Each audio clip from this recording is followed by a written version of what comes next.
2 million square miles was not enough for him. The glory hunter, Alexander the Great, cared only for one thing: conquering the world. He threw his army into battle without fear for defeat, as if he was immortal, and why wouldn't he think that? The man was on a victory spree for 10 years. His men were tired and wanted to return home so they could enjoy the luxuries they had won, but their king cared for no riches. He didn't even care much for ruling, only conquering. It was all going well for him until he hit a wall in India. Alexander lost many men while fighting Porus, his most challenging battle.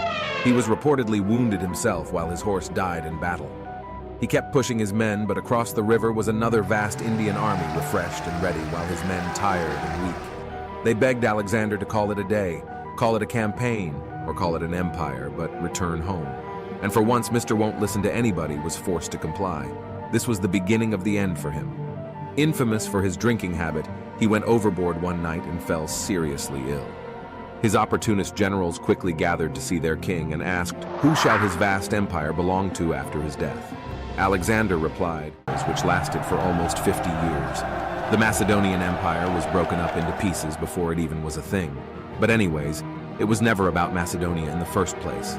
For Alexander, it was only about Alexander. He got paralyzed and was pronounced dead by physicians.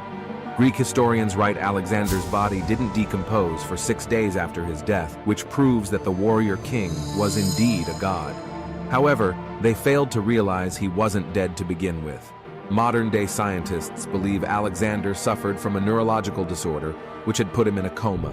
It is very possible that Alexander heard the plots of his men before he was buried alive,